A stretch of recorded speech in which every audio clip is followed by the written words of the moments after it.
Xo'p, buyuk polyak astronomi Nikolay Kopernik 1473-1543-yillarda yashab o'tgan. 30 yil davomida osmon jismlarini kuzatgan, Yer Quyosh atrofida va o'z atrofida aylanadi degan xulosaga kelgan. Lekin bu odamga cherkov munosabat bildirolmagan, chunki Polsha o'sha payti katolik oqimida bo'lsa-da, uzoqda joylashgan edi. Lekin baribir asarlar deya taqiq qo'yilgan. Xo'p, Giordano Bruno Italyan bu 1548-1600-yillarda yashagan. U o'sha Kopernikning ta'limotini oqlagan. Olam abadiy mavjud, hech qachon yo'q bo'lmaydi degan mashhur xulosalarni bergan.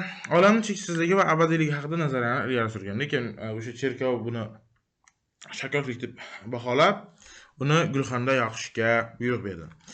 Demak, qarang, bu yerda ozgina ma'lumot bor ekan.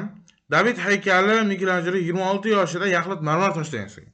Haykalning balandligi 5 metr, ya'ni 2 qavatli uy bilan teng. Og'irligi esa 5,7 tonna.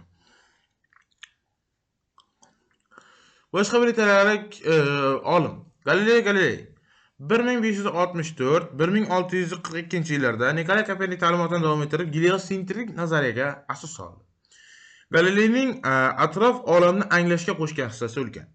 U yevropalik olimlar ichida birinchi bo'lib osmon jismlarini teleskop yordamida kuzatdi. Yevropa fanining yuksalishida buyuk olim Isaac Newtonning xizmatlari katta. Isaac Newton 1642-yildan 1727-yilgacha yashab o'tgan. U o'z davrida mexanika va astronomiyaning nazariy asoslarini yaratdi. Butun olam tortish qonunini ishlab chiqdi va ko'zguli teleskopni kashf etdi. Butun olam tortish qonuni siz bilgan gravitatsion doimiylik. Ingliz olimi, ingliz huquqshunosi John Locke asarlari, uni asosiy xizmati insonning tabiiy huquqlari, yashash, erkinlik, mulk, huquq kabi ta'limotlarni yaratdi. U shuningdek hokimiyatni bo'lish, ijro hokimiyatini qonun chiqaruvchi hokimiyatdan ajratish haqidagi fikrlarni ham bayon etgan. 16-18 asrlarda Yevropada yangi davr madaniyati shakllandi. San'at va fan jadal rivojlandi. Angliya burjua inqilobi, Shimoliy Amerika esa mustaqillik uchun kurash.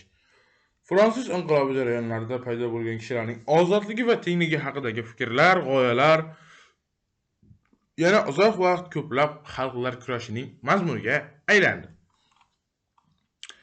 Xo'p, bir ikkita narsalar bor bu yerda. Leonardo da Vincining qilgan ixtirolari haqida ozgina ma'lumot kelgan ekan. Xo'p, u tank, skafandr bilasiz, g'avvoslar kiyimi, vertolyot, parashyut, deltaplan, robot, avtomobil, pulemyot, velosiped, projektor, qaychi, damkura, suv kemasi, yuk ko'taradigan kran, teleskop, arkali ko'prik, aeroplan va podshepnik kabilarni xayolida o'ylab chiqqan, lekin hayolda o'ylab loyiha tuzgan, lekin buni amalga oshirolmagan. Demak, mavzumiz tugan.